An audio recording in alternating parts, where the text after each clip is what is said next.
Bab 1.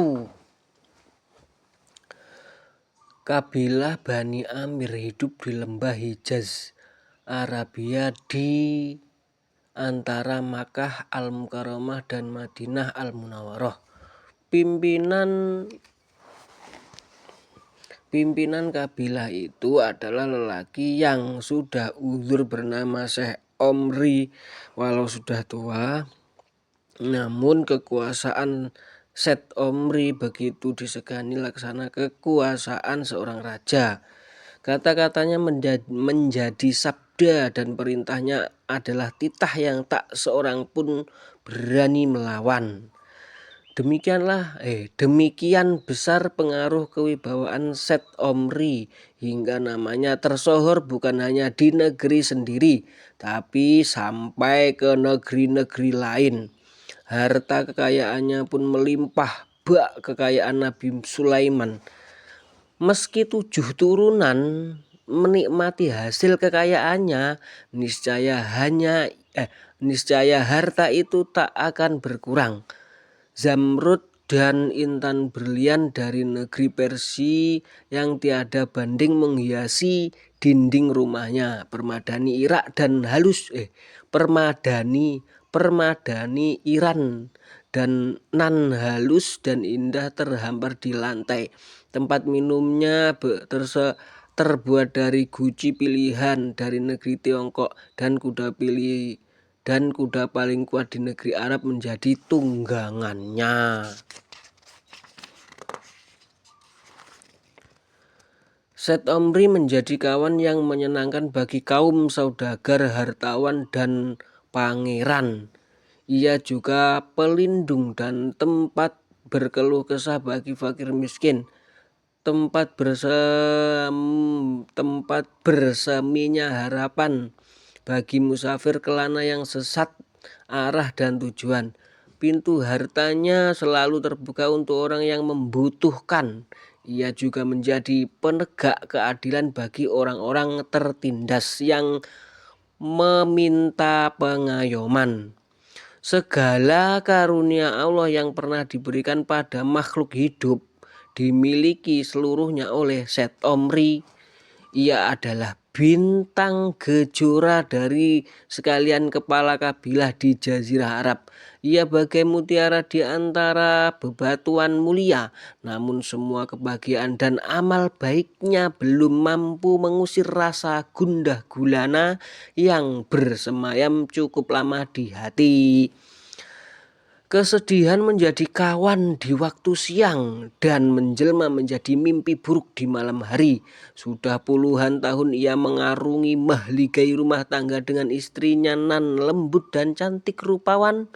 Namun hingga kini mereka belum juga dikaruniai seorang putra. Tiada kesedihan yang lebih besar dan tiada beban yang lebih berat bagi seorang lelaki tua kecuali belum dikaruniai seorang putra. Hidup seperti sia-sia tak berguna, tanpa harapan dan angan-angan berubah menjadi kepedihan. Syekh Omri terus meratap siang dan malam memohon pada Allah Azza wa Jalla agar dikaruniai seorang putra yang dapat meneruskan nasab keluarga. Tuhan, aku selalu memujamu, selalu menyembahmu, tapi mengapa doaku belum juga engkau kabulkan? Laksana kaum pecinta, air mataku yang bening dan jernih menetes karena merindukan buah hati nan tak kunjung kau beri. Ya Allah, ya Tuhanku, engkau adalah ilham dan pemberi keturunan. Hamba memohon kepadamu, hilangkanlah kepedihan dan kerinduan hamba. Wahai hati gelisah tak menentu, tidak pula aku menjauh darimu, aku tetap penuh harap padamu, karena engkau adalah ilham bagiku untuk memetik dawai gitar, menjalin syair cinta nan indah menjadi doa-doa dan harapan akan anugerah. Aku laksana singa yang mencari mangsa di padang belantara, di antara binatang-binatang liar. Aku menjelajah mencari kebahagiaan yang hilang dari rumah. Cinta dan kekayaan adalah bunga kehidupan terindah yang mampu menggetarkan perasaan. Namun apalah arti kekayaan jika cinta yang menyebabkan aku merindu tak kumiliki. Walaupun emas, permata, intan dan berlian bergelimang, namun semua itu sia-sia tanpa seorang putra, darah daging dan penerus keturunan. Apabila yang diharapkan oleh lelaki tua seperti diriku selain apalagi yang diharapkan oleh lelaki tua seperti diriku selain memperoleh keturunan yang akan membuat kehidupan menjadi bahagia. Anak adalah mutiara yang akan membuat orang tua berkilau laksana cahaya, berpijar dengan sinar yang kemilau, membuat dirinya semakin indah cemerlang. Anugerahilah permata yang indah itu ya Rob. Tunjukkanlah keajaibanmu, tampakkanlah kekuatanmu yang menakjubkan itu ya ilahi. Tanpa keturunan, tiada yang bisa aku banggakan pada leluhurku. Tanpa anak, apalagi yang aku warisi dari Adam selain penderitaan dan kesengsaraan. Para tetua kabilah akan menuduhku telah berbuat kesalahan besar hingga langit menghukumku dengan tidak memberi seorang keturunan pun. Tuduhan itu akan membuat diriku seperti laba-laba yang bersembunyi di balik kegelapan. Wahai Zat yang Maha Rohman, mengapa engkau masih terus mengujiku? Padahal walau hatiku hancur, aku tetap mengharap kemurahanmu. Tak akan jemu lidahku memohon. Syekh Omri tak juga jemu untuk berikhtiar. Segala cara ia lakukan, nasihat dan petunjuk orang pandai ia jalani, doa dan nazar ia panjatkan. Hari berganti minggu, bulan berbilang tahun, tak henti-hentinya Syekh Omri berdoa dan berupaya dengan segala cara agar harapannya terkabul. Siang malam Syekh Omri meratap dan mengibah, memohon pada Tuhan. Bila siang tiba, lelaki tua itu membuka pundi-pundi hartanya untuk bersedekah pada fakir miskin. Ia undang orang-orang ahli mohon fatwa dan petunjuk agar cita-cita dan doanya dikabulkan. Bila malam menjelang, ia bertafakur, bermunajat dan berdoa memohon kepada Allah dengan linangan air mata.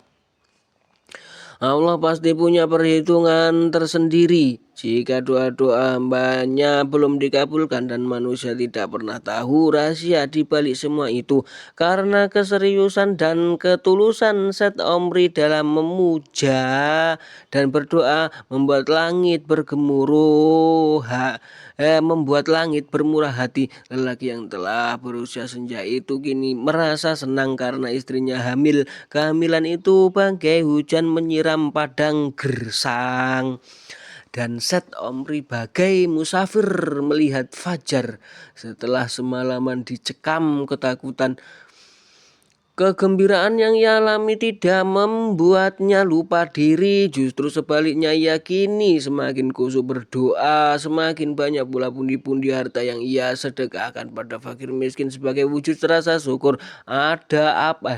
Apalah guna harta berlimpah, permata indah berkilau yang menyilaukan pandangan, dibanding dengan anugerah yang ia peroleh. Kehamilan istrinya itu merupakan anugerah terbesar dalam hidupnya. Dan ketika sudah cukup waktu dan bulannya, istri Syekh Omri melahirkan seorang bayi laki-laki yang tampan rupawan bagai bintang kejora di antara bintang gemintang di langit. Kulitnya kemerah-merahan, rambutnya ikal, matanya sejernih embun pagi, ditambah dengan lesung pipi di pipinya yang membuat semua orang terpana. Upacara akikoh sebagai ungkapan syukur dilakukan setelah si bayi berumur 7 hari.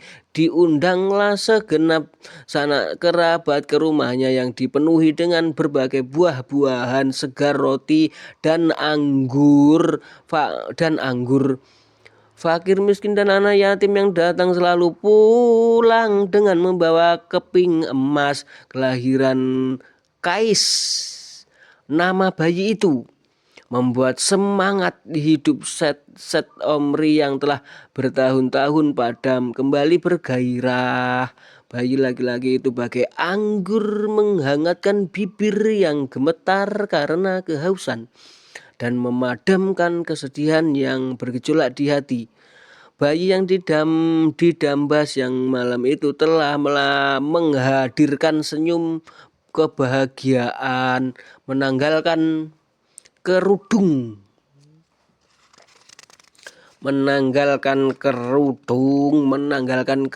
kesengsaraan dan kesedihan yang selalu membayang, menjadi cahaya kehidupan serta pelipur lara di usia tua. Bayi itu benar-benar membawa berkah bagi orang tuanya karena sekarang kehidupan Set Omri dipenuhi oleh kesenangan dan kebahagiaan. Namanya semakin harum di mata Bani Amir. Kekuasaannya semakin bersinar bagai kekuasaan Jamshid.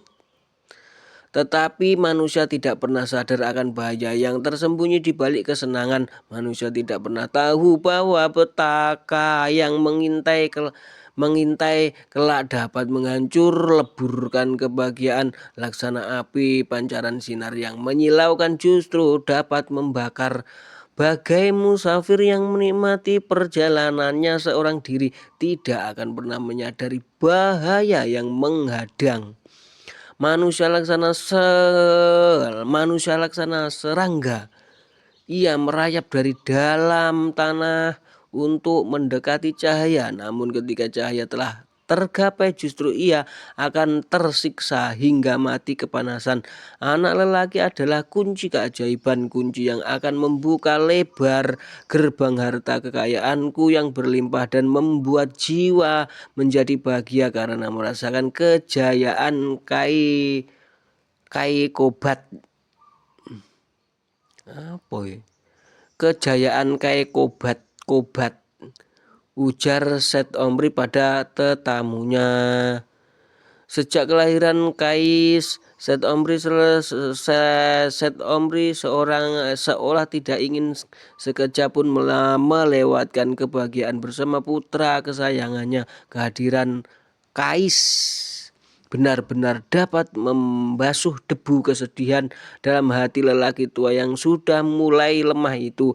Ia dibimbing dan diasuh dengan segenap tumpahan jiwa, dianugerahi berbagai kesenangan dan dijauhkan dari berbagai mara bahaya yang dapat mencelakakan. Lelaki tua itu kini tak lagi tertarik untuk melakukan perjalanan jauh seperti kaumnya. Ia tidak tertarik melakukan perniagaan. Tiap detik waktunya dimanfaatkan untuk menimang si buah hati sayang.